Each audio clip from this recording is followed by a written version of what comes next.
Good morning. My name is John Marsh. I serve as the interim minister of the Unitarian Universalist Society of New Haven. I welcome you all to our Sunday service. Wherever you find yourself on life's journey, I hope you find messages of comfort and healing and challenge here.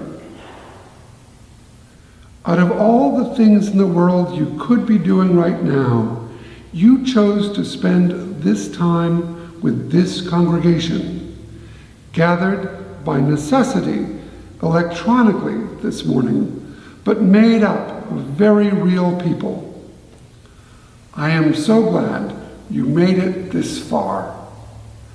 This is a congregation that believes that Black lives matter, that every person has the right to affirm their own gender identity, that all people are inherently worthy. We acknowledge that our sanctuary sits on the land that is traditionally that of the Quinnipiac Nation.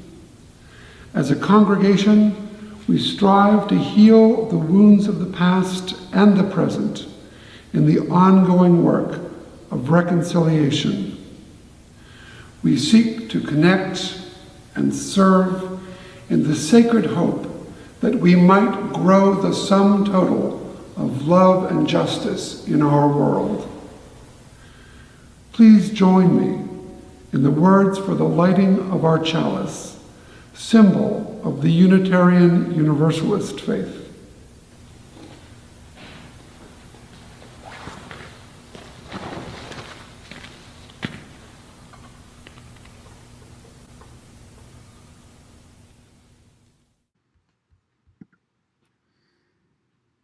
Please join me in the words for the lighting of our chalice. In a time of uncertainty, when everything around us is changing constantly, each day, new developments, rising numbers, changing guidelines, we light our chalice to remind ourselves of our grounding in our values. We remember that the flaming chalice came into being as a beacon of hope during World War II, a secret symbol that offered help. May it remind us of our power as a community. May it remind us that when we look out for the most vulnerable amongst us, we all benefit. Please join me and the Shroth Duma family in singing together, O Day of Light and Gladness.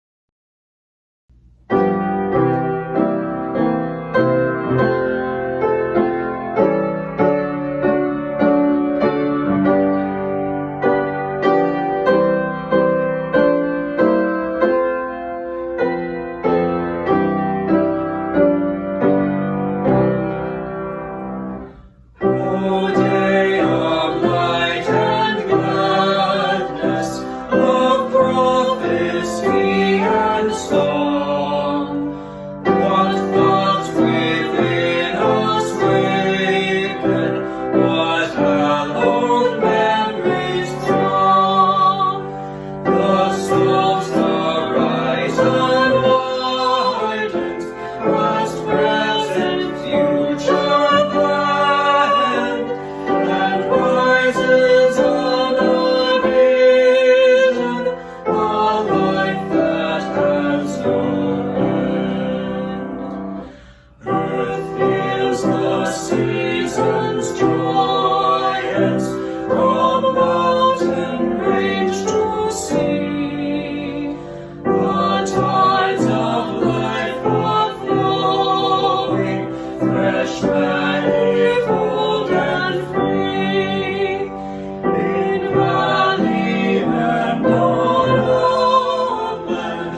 Let me say a few things about this morning's service. If you're watching on Zoom and are having trouble with either the audio or the visual, you might be better off if you watched it from the YouTube channel. Just go to YouTube and in the YouTube search engine, enter USNH Chalice Connections. That's USNH Chalice Connections. If you go there, you'll have your choice from 4 or 5 videos. Look for the one with today's date on it, and you'll be there. Another thing about this morning's service is that this is the point where we usually have a story for all ages. This week is different. For one thing, Jesse Greist, our Director of Religious Education, spent the week not working on a story, but carefully using gloves and disinfectant, assembling Easter egg packages for all of the children in our congregation. The packet contained not only chocolate eggs, but also special messages. And I invite everyone who received one of those messages, if they are willing, in the coffee hour following the service, to share with everyone the messages that you received in that packet. So we don't have a story for all ages this morning, but we do have a sermon, which I worked on with videographer Wes Stover to produce something that has more bells and whistles than most sermons. Finally, following this morning's service, there will be a very special message from the candidate to be the next called minister of this congregation. So please stay after the postlude for that very special message. I mentioned earlier that this is a congregation that works to increase the sum total of love and justice in our world.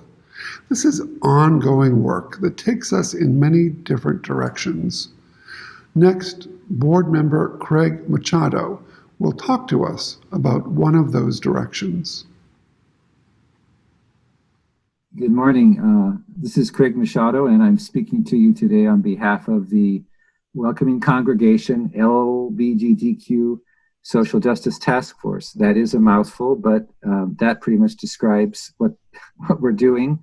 My pronouns are he and him.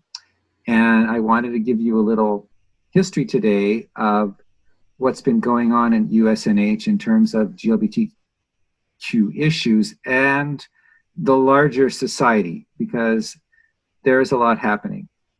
As you may know, USNH became a welcoming congregation in 1994 after a process of discernment and a vote. And even for liberal UUs, there were a few people in the congregation at the time who left USNH because of the vote in favor of welcoming congregation status. So it wasn't unanimous, but it overwhelmingly passed, and that was a good thing. And then in 2004, some of you may recall we had a special worship service designed to renew the congregation's original commitment to LGBTQ members and to be supportive of actions regarding discrimination and bias in the community at large. And there were a lot of other things going on in terms of legal issues as well. In the early 2000s, for example, the Supreme Court came down with 2 rulings. The first one rejected the criminalization of same-sexual relations, and also threw out a Colorado state initiative which sought to single out LGBTQ persons as undeserving of any state protection in areas of employment, public accommodation, hospital visitations, etc. Those were pretty big decisions, and they affected a lot of people. And at USNH, our minister at the time, Kathleen Mateague, was a strong advocate for LGBTQ equality. And again, many of you may remember she made a pledge not to marry anybody unless the state of Connecticut passed marriage equality, which was ultimately granted by the state Supreme Court. And McTeague went on to officiate at several same-sex weddings, including that of Linda Bray and Carol Arnold from our congregation. And Kathleen was a great advocate for this cause. Of course, 2015, there was a momentous decision in the Supreme Court ruled in favor of marriage equality, regardless of sexual orientation. And this basically eviscerated state and local bans against same-sex marriage. There was an incredible amount of celebration. It was a wonderful time. There was a great sigh of relief. And the feeling, I think, by a lot of people, this is a defining battle for LGBTQ rights. However, we know that that's not exactly true. The struggle goes on. And right now, USNH is going through this welcoming congregation renewal process, which has been spearheaded largely by Maggie Goodwin. And there's also, in the area of transgender discrimination and empowerment, a test case before the Supreme Court, which actually is going to look at whether or not Title IX, which covers discrimination on the basis of sex, can be enlarged or reinterpreted to include gender or gender expression or sexual orientation, or how you identify that way. That's going to be a very important case. Also, we're working on the Welcoming Congregation video module. You may have participated in that, and I encourage you to do so if you haven't. There's information on that through the newsletter. And that module is dealing mostly with transgender persons. In addition to the Title IX case, there's another case before the Supreme Court, which has to do with religious beliefs. And this is particularly disturbing because basically the argument is that a business or any entity serving the public can refuse to provide service to LGBTQ people. In other words, based on a religious belief. And there are a couple of cases here that are bringing this to the forefront. One involves the firing of a transgender person. I believe it was in Michigan. She worked at a funeral home, and when she disclosed her trans personhood, she was fired and told that it's not appropriate, or they didn't want her in her new capacity.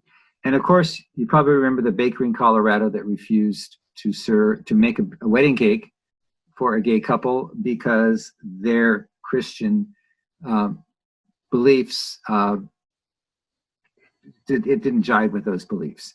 So both this case, the one on Title IX, and this one are also going to be heard by the Supreme Court, and it's going to be very interesting to watch what happens.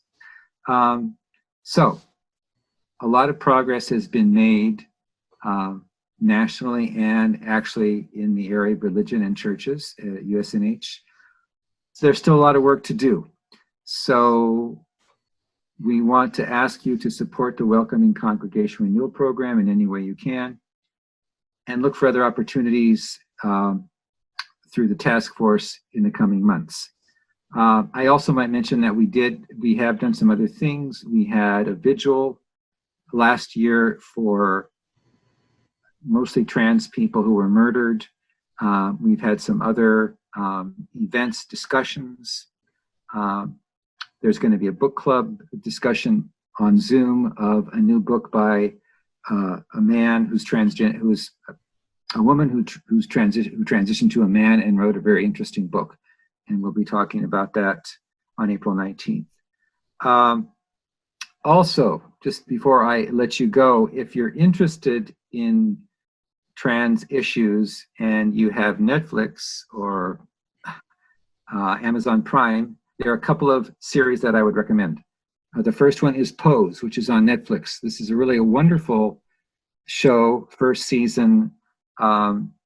It focuses on drag balls, or what they call voguing, which was really big in the 80s and 90s, when people dress up and they win awards and they're judged for their appearance. And this series follows several people who are in that, but it's also very interesting because it focuses on these houses of support that were actually created for LGBTQ people who were kicked out of their homes because of their sexual orientation or gender.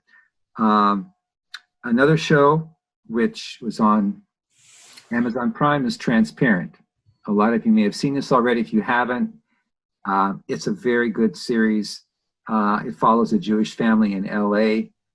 The father is transitioning to become a woman, and his children have various issues and interests and proclivities with their own sexuality. It's funny, it's eventful, it's tumultuous, it's a great show, and it gives you a really good look at what's going on in the transgender world today. So I want to thank you for your time, and please check out upcoming events with the Welcoming Congregation LGBTQ Task Force.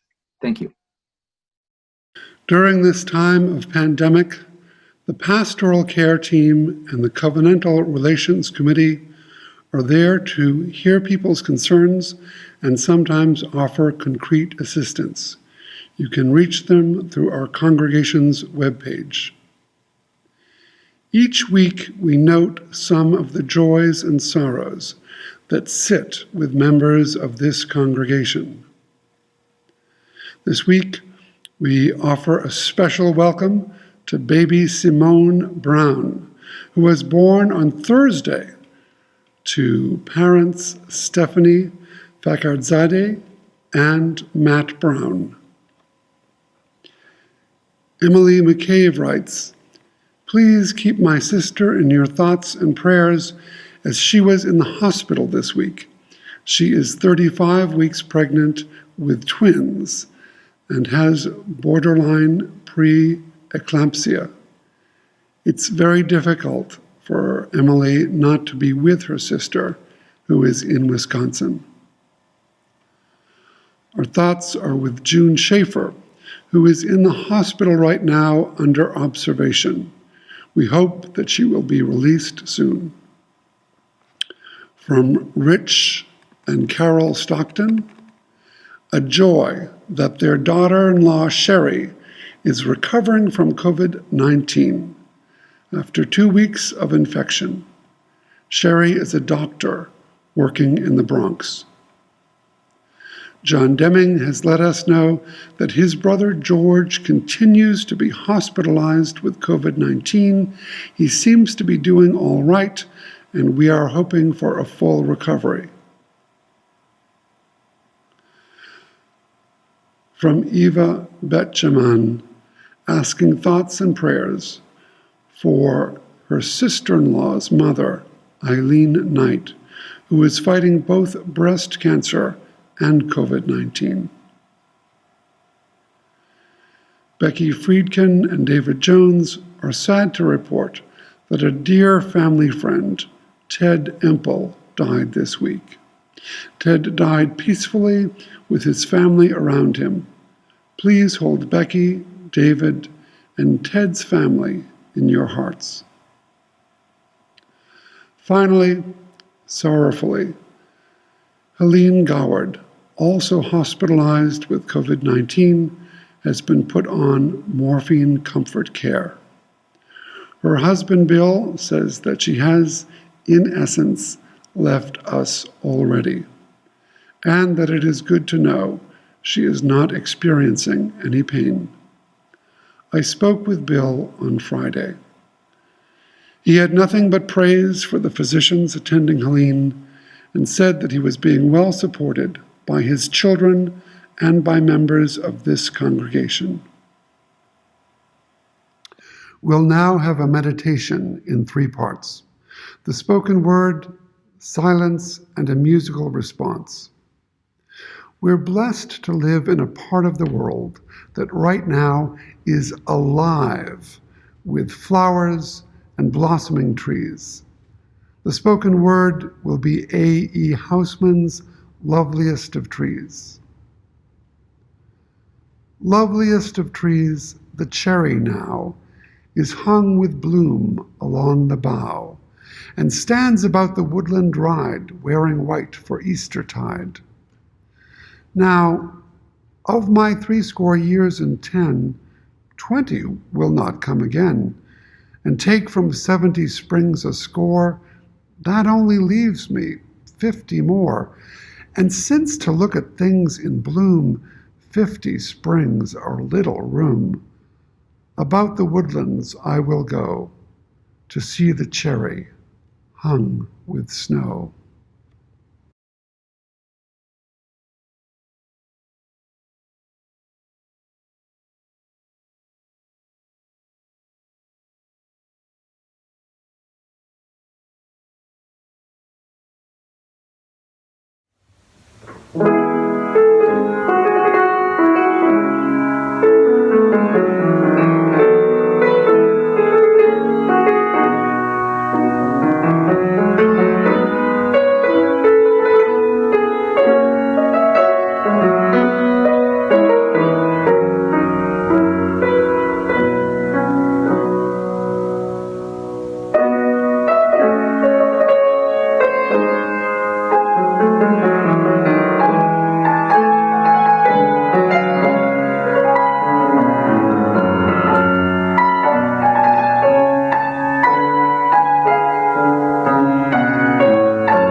Good morning.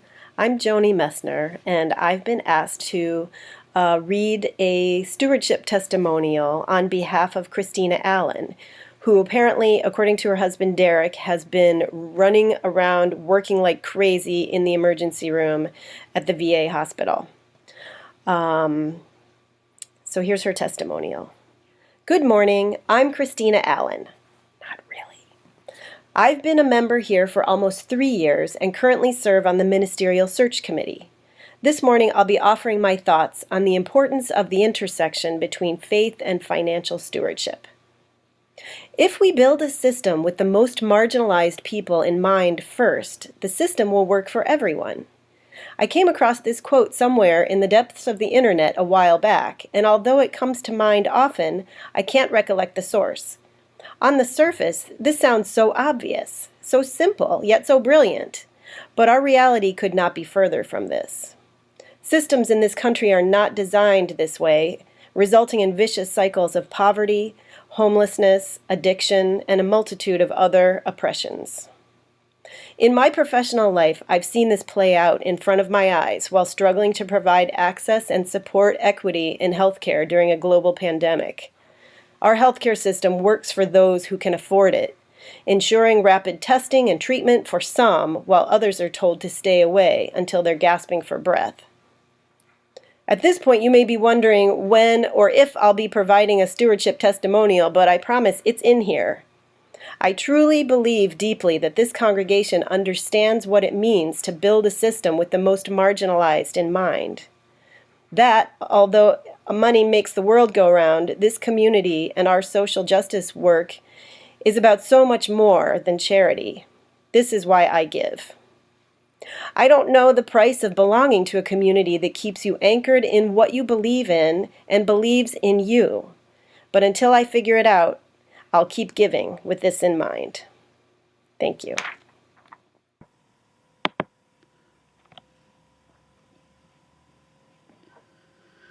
This congregation is coming to the end of its annual stewardship campaign at a time when it seems very risky to commit to anything, let alone support of a religious institution. But for many of us, this congregation is needed now more than ever. This is not a congregation that is urging you to gather for an Easter service so that Jesus can protect you from COVID-19 with the breath of life. No, this is a congregation that asks you to think carefully about what it is you want to put up on your mirror to memorize while you are washing your hands. If you are experiencing some difficulty about that, email me and I'll send you some suggestions. I ask you to look with me at this chart. It's a chart that indicates the percentage of the congregation that has pledged so far. I want to thank the 65% of the people who have taken the leap. I ask the remaining 35% to add your fuel to this flame and make it burn higher and stronger. We know that not everyone in the congregation will be able to give as much as they did last year. We are asking you to make a pledge anyway. Every gift counts, and every pledge is an act of solidarity with the other people here. We also know that some people here are receiving steady incomes and that your expenses are reduced. We ask that you, if possible, give more to help cover the loss from those who must give less. Finally, if we are only for ourselves, who are we really for? We ask that you extend your generosity beyond the needs of this congregation into the community.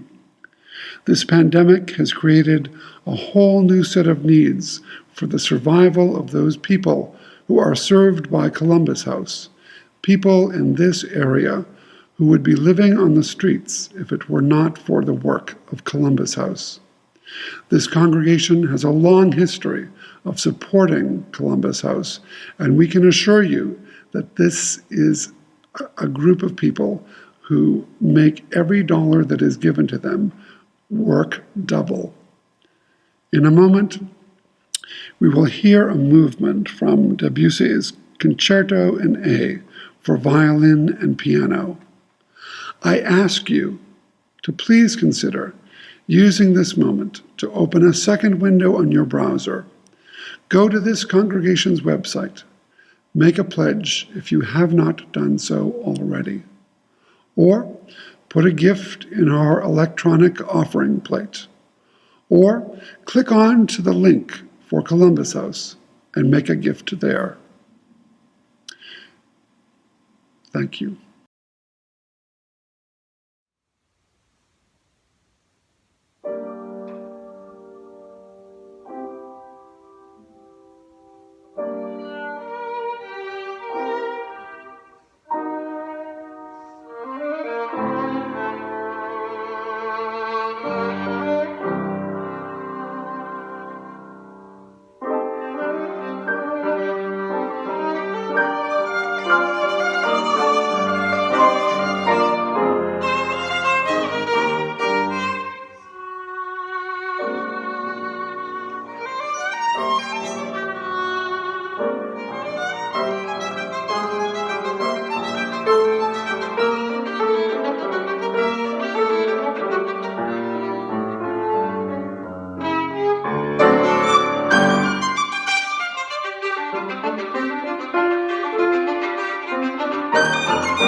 Last week, I talked about the events of Palm Sunday as being gritty, almost too real. I said that Easter was a kind of fairy tale ending to that story, and perhaps not what was wanted at that moment. Well, now the moment is Easter, and I want to speak in favor of fairy tales and endings that hold out the possibility of happy ever after, or at least, and if nothing else has happened to them, they may still be living right there. I am going to let J.R.R. Tolkien make the case. A reading from words he wrote about fairy tales and fantasy and escape. I have claimed that escape is one of the main functions of fairy stories. And since I do not disapprove of them, it is plain that I do not accept the tone of scorn or pity with which escape is now so often used. Why should one be scorned if, finding themselves in prison, they try to get out and go home? Or if they cannot do so, they think and talk about other topics than jailers and prison walls.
I'm John Marsh.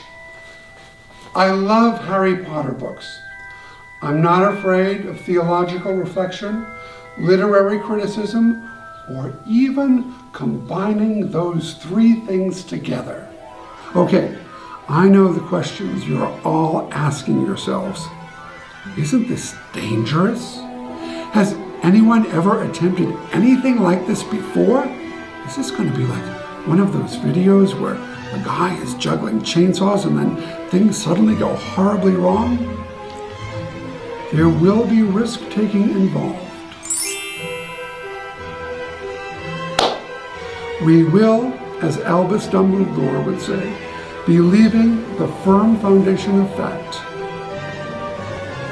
and journeying together through the murky marshes of memory and into the thickets of wildest guesswork. I should have brought an umbrella.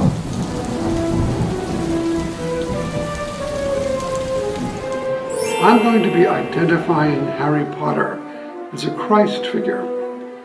One concern about that for some people is that this might somehow make him less original, even less appealing. I would argue the opposite. For some of us, it makes us more appealing, the series, and more original. Harry brings some fresh viewpoints into some old arguments. It's like this flower.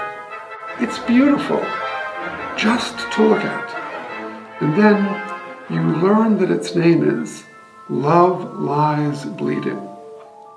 For me, the flower becomes even more interesting. The flower is still the flower, the thing itself, and there are also other names for it that people have in other languages. But a group of people decided to call it Love Lies Bleeding.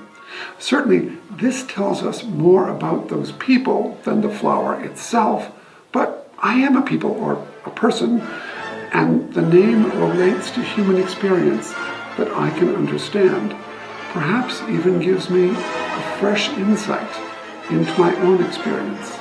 You asked me the question, has anyone ever done anything like this before? One of the great literary critics of all time was the Canadian Northrop Frye. Today, he's probably best remembered for being the doctoral advisor for Margaret Atwood's thesis, who later went on to write The Handmaid's Tale. True story, check it out. He also wrote a book about the Bible called The Great Code, indicating that for him, the Hebrew Scripture and the Christian Bible are like a DNA code that runs through all of Western literature. He talked about comedy and tragedy. He tells us that tragedy is about alienation and separation. Comedy is about the fulfillment of desire and ongoing life. The story of the Passion of Jesus Christ is comedy. Dante called it the Divine Comedy, not because it's funny, but because it ends in the fulfillment of desire. Now, what does Harry Potter desire most? We know this because in the very first book, Harry looks into the mirror of Erised. The mirror of Erised is a mystical mirror. According to Dumbledore, the mirror shows us the deepest, most desperate desire of our hearts. Harry, upon encountering the mirror, can see himself amongst a crowd of family. So, Harry Potter wants more than anything else to be a part of a loving family. At the end of the last book, does he get his desire? Yes. He is the father of 3 children, the godfather of at least one other, an uncle of many. He is a husband with a wife, and has Mr. and Mrs. Weasley as father-in-law and mother-in-law. Incidentally, the other person we see looking into the mirror is Ron Weasley, who sees himself being recognized for his accomplishments. In the closing chapter of the stories, Ron declares laughingly that the crowd of people gathered around them are staring at him because, he says, I'm famous. Northrop Frye, citing the ancient philosopher Aristotle, tells us that it is the job of historians and scientists to tell us what really happened or what really happens. It is the job of poets and storytellers, people like J.K. Rowling, to tell us not what really happens, but what always happens. Let's unpack that statement. Historians tell us things that really happened, like when George Washington was first president of the United States. He did many wonderful things that set a good example for future presidents. However, he also kept slaves. His wife Martha had independent wealth, and she also kept slaves. When one of her slaves ran away to freedom, they tried hard to have her apprehended and brought back to them. They were not successful. The slave lived in freedom for the rest of her days, no one knows where. If a historian tells you something like this, and you are not sure if it really happened, you can consult different books. You can research primary sources who can verify or deny the story. You can make a judgment as to whether or not you are listening to a good historian. Scientists tell us things like what really happens when you combine Diet Coke with mint Mentos and get a big fizz, but when you combine Fruit Mentos with Diet Coke, not so much. You can test this yourself and check whether or not this really happens and decide if the scientists are good scientists. By the way, this is an experiment best performed outside, just saying. But what does it mean that a storyteller tells us not what really happens, but what always happens? Author J.K. Rowling tells us about wizards and witches who ride on broomsticks and have their messages delivered by owls. This is not what really happens to us in our world. Rowling also tells us of a world where mothers like Mrs. Weasley worry about their children and do everything they can to protect their children. Their children, instead of being grateful, complain that their mother is not letting them have enough responsibility and freedom to make their own decisions. Rowling tells us of a world where high school boys scruff up their hair in the middle of the day to make it look like they have just come off the sports field, so as to remind everyone of their athletic accomplishments. These are things that always happen. Now, let's talk about something truly magical.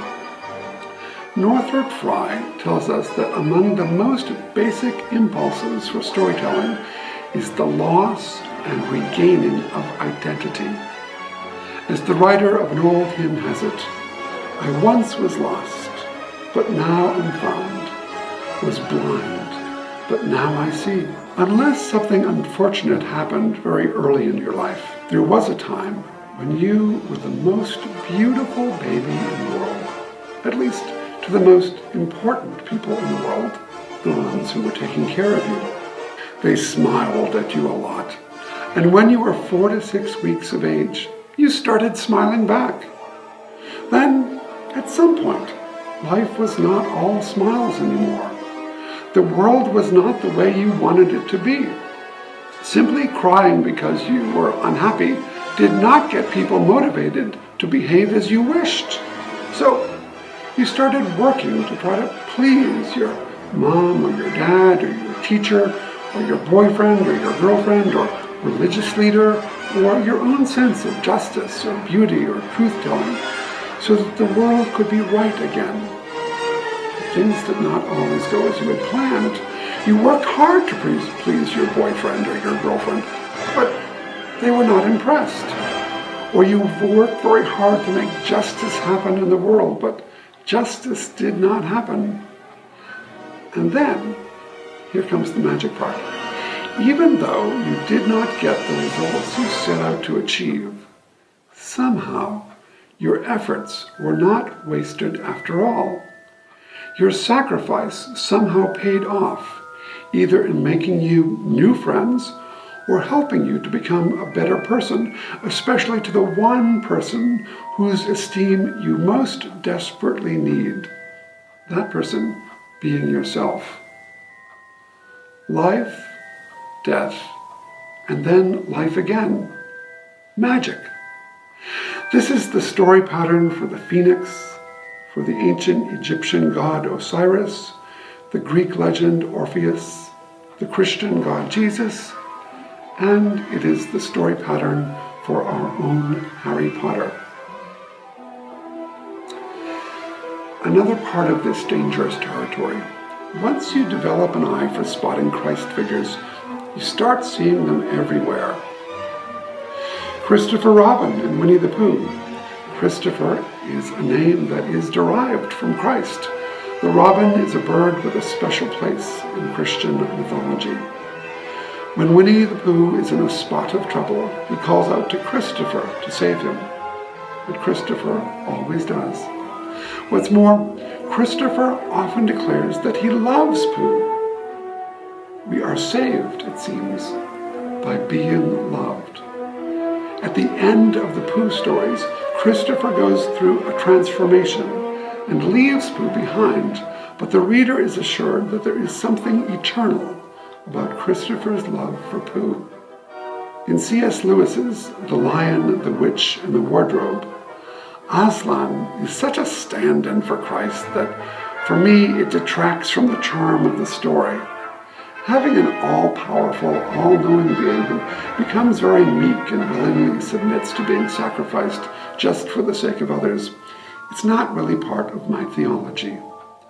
I much prefer J.R.R. Tolkien's Lord of the Rings, the trilogy, which protects the mystery of the three-part Godhead by having it represented by three different characters. Frodo Baggins, who is humble, close to the ground, a common person type of person.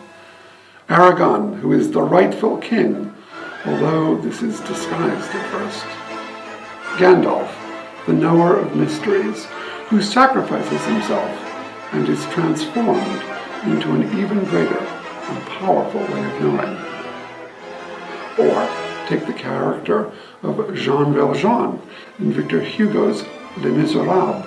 Jean Valjean has three incarnations within his one life. The prisoner, who, because of his circumstances, lives close to the ground, and because he is treated like a beast, he behaves like a beast. The mayor, the kingly figure, who brings a city to life. The resident of a convent, where life is spent in contemplation and praise of that which is eternal. Let's talk about wounds and scars. I once read a play by William Shakespeare in which one of the characters used this exclamation. I thought it was pronounced zounds. I was wrong. It's zoons. It's an abbreviation of by God's wounds. In this case, it means the wounds of Jesus of Nazareth, sometimes called Jesus Christ. So, what's the big deal about God's wounds? Turns out they are a very big deal to a lot of people. They are the sign of Jesus' willing sacrifice, of his love for humanity. The medieval theologian Thomas à Kempis, who wrote the book The Imitation of Christ, goes further and talks about the invitation to us to rest in the wounds of Christ, to breathe free and easy, because through the wounds of Christ, the world is made a safer place for us. Even before Thomas wrote his book, some of the saints of the Roman Catholic Church had started imitating Christ in a curious way. It began with Saint Francis of Assisi. An angel appeared to Francis and blessed him by giving him the stigmata, identical wounds as those inflicted on Jesus during his crucifixion appeared on the body of Francis. This has come to be known as the ecstasy of St. Francis. Over the next centuries, hundreds more shared in this ecstasy. The fellow pictured here is a former car thief who converted to Christianity in prison. He had Christ's wounds tattooed on his body. He said, "Before, I had the signs of a different gang tattooed on my body. Now I'm in Christ's gang."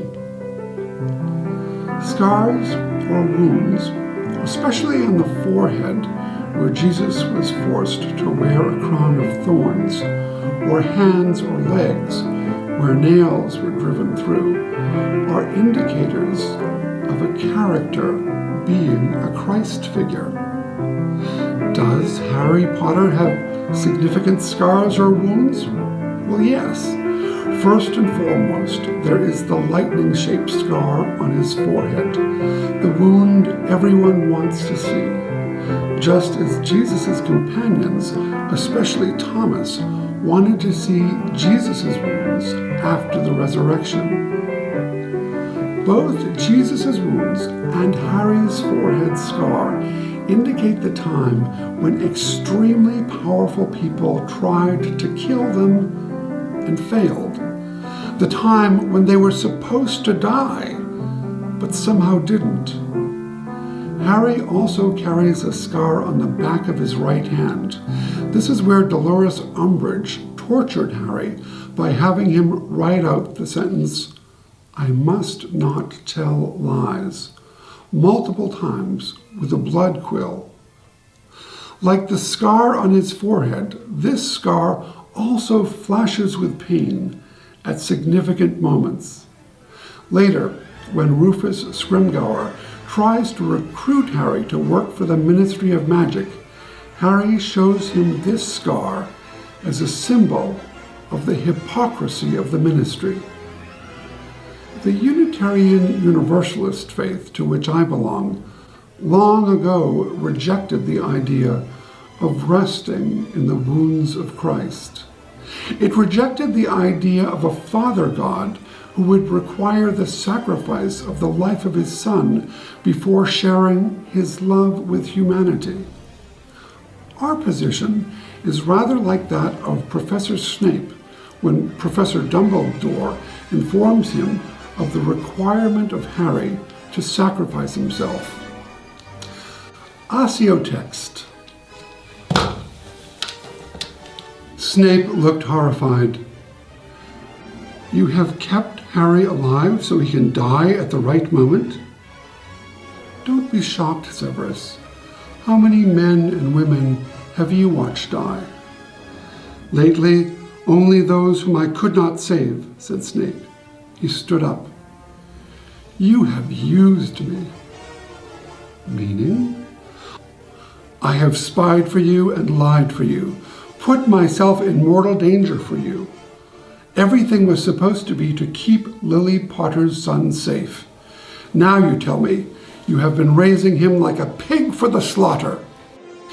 It's worth noting that J.K. Rowling, speaking through Dumbledore, does not try to justify this sacrifice, only to imply that it is the way of the world.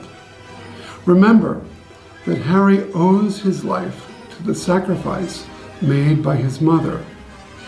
J.K. Rowling is not saying that this is a sacrifice required by an angry Father God to help him feel closer to sinful human beings. Rather, she is talking in general terms about life sacrificing itself for the sake of more life. Even so, the idea that life must sacrifice itself so that the next generation can grow to reach the point where it can then sacrifice itself, well, doesn't it sound pretty awful? Without a sense of fun and imagination, we could easily end up in a church like the one conjured by the character Hazel Motes in Flannery O'Connor's novel, Wise Blood. A church in which the blind don't see, the lame don't walk, and thems that are dead stays that way. Sadly, there are days when I feel like I belong to that church. There is, however, another path, discerned in a dream by Harry Potter, in which Albus Dumbledore remarks, "Of course it is happening inside your head, Harry, but why on earth should that mean it's not real?" Following this path can take us to so many places, including another image of suffering, sometimes hurled against us liberal types in derision, that of the bleeding heart. The image of the bleeding heart comes from both Jesus and his mother Mary. This is the Jesus and the Mary who continually care about and therefore continually suffer for all of the people in the world. I don't expect to know the ecstasy of the stigmata anytime soon, but there have been moments in my life where I have felt a bond with all of the human beings in the world, past, present, future, and even fictional, a bond of both joy and suffering. I have wept tears for Harry Potter, and when I read the passage where, at the Battle of Hogwarts, the Weasley family gathers around the dead body of Fred, I had to put the book down and walk around the house for a while before I could continue. It's not like I don't know that these are fictional characters.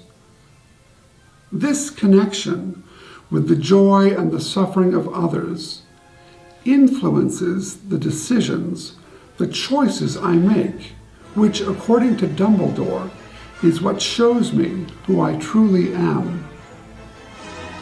It is only in the rarest of circumstances that we humans are required to sacrifice our lives so that others may live.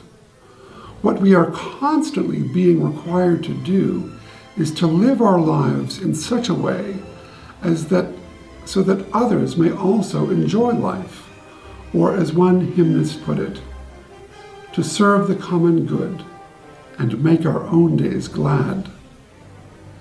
Scars and wounds are symbols of pain, but they are also symbols of having lived and survived. How about you? Are there any scars on your body? What stories are associated with them? And what about the places your imagination takes you? Do these things influence the choices you make, which show you who you are? Finally, let's talk about Harry's death and resurrection. In Harry's death experience, he goes in his mind to the King's Cross railroad station. In this scene, Harry does not need glasses. He has perfect vision. He can imagine clothes out of white mist. These are images of the capacity of the developed soul as it enters the presence of God with a right heart. Voldemort is in the same place, but these choices are not available to him. Recall that in their final duel, Harry tells Voldemort, "I've seen what you'll become, Tom. Try for some remorse." Voldemort chooses, in the face of all evidence of his own life's choices and Harry's constant victories over him, to assert his selfish desires at the expense of his eternal soul, or what remains of it. Fascinatingly, after Harry sees all this, he goes back into the world of the living, of muggles and of wizards and witches, to save the world for everyone. Life, death, and then life again. That's all for now. Let me wish you a long life with lots of good reading.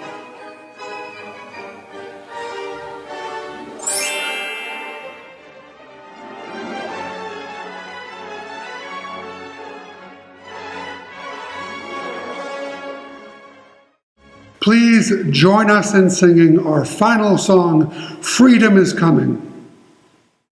Oh freedom, oh freedom, oh freedom, freedom is coming. Oh freedom, oh freedom, oh freedom, freedom is coming. Oh freedom, freedom is coming. Freedom is coming. Freedom is coming. Oh yes, I know. Freedom is coming. Freedom is coming. Freedom is coming. Oh yes, I know. Oh yes, I know.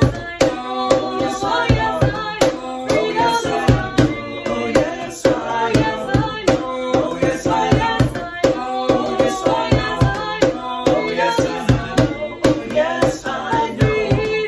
Freedom is coming. Freedom is coming. Freedom is coming. Oh yes, I know. Freedom is coming. Freedom is coming.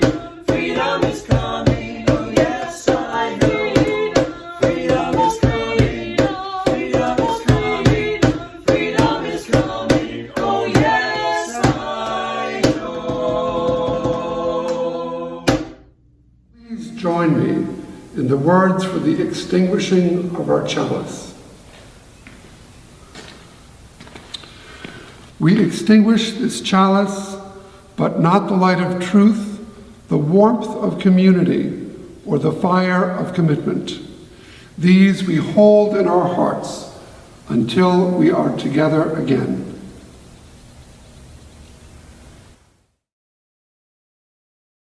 For our benediction this Easter service, let us hear the words of Lynn Unger and her poem Pandemic.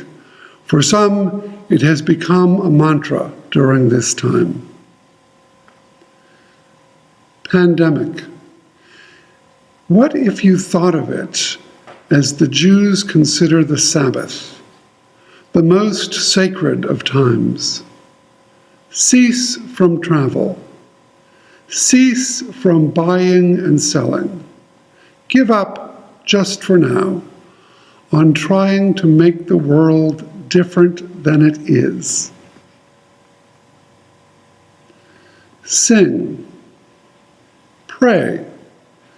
Touch only those to whom you commit your life. Center down. And when your body has become still, reach out with your heart. Know that we are connected in ways that are terrifying and beautiful. You could hardly deny it now. Know that our lives are in one another's hands. Surely that has come clear. Do not reach out your hands. Reach out your heart. Reach out your words. Reach out all the tendrils of compassion that move invisibly where we cannot touch.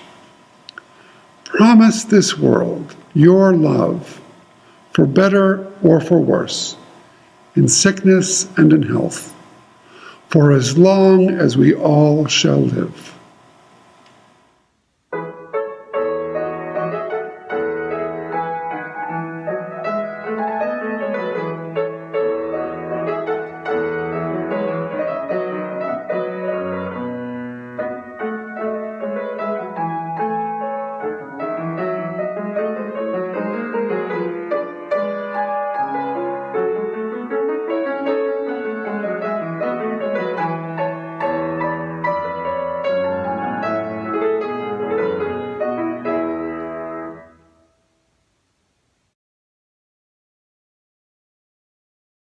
After a thorough and transformative search process grounded in your generous congregational input, we unanimously present the Reverend Linda Susan Ulrich for your consideration as our settled minister. Reverend Linda Susan has created a short introductory video for us to share with you now. Hi everyone, I'm Reverend Linda Susan Ulrich, and I'm absolutely delighted at the prospect of becoming your next settled minister. First, I hope you'll join me in expressing deep gratitude to your amazing search committee, who took your trust in them to heart and represented you beautifully. And I'd be saying that even if I weren't the candidate. We'll be working together over the next few weeks to map out what a virtual candidating period looks like. This isn't what any of us expected when the search process began, and we're kind of building the road as we travel it. The goal is to create an array of opportunities for you and I to engage with one another. Now, some of those more informal ways of connecting are going to be hard to replicate online, but my hope is that we can approach this candidating period with creativity and humor and compassion. My wife Emily and our son RJ are also super excited. We've already been brainstorming ideas of how you might be able to connect with them during candidating as well. Emily actually grew up in Connecticut and her family is there, so we're also very excited to be closer to them. I want to be clear though, while your location may have caught my eye initially, it's not why I said yes to being your candidate. I said yes because of how you live into your social justice commitments. I said yes because you care deeply about worship and music. I said yes because children and youth aren't an afterthought in the life of the congregation. I said yes because some years ago, my family and I came to Sunday services, and you welcomed us so warmly. That has really stayed with me. I said yes because I think we can do amazing ministry together, building the beloved community, growing spiritually and in a sense of purpose, living out our Unitarian Universalist values, and working towards collective liberation. I look forward to getting to know each of you and to sharing more of who I am. So until then, I want to offer you a verse from one of my favorite sung blessings. May peace be with you. Peace be with you now. May peace be with you always. Peace be with you now and always. Thank you. We're delighted to invite you to participate virtually during Candidating Week, April 27th through May 10th. Keep an eye out for email and other communications from USNH, and visit our home on USNH website under About Us to stay in the know.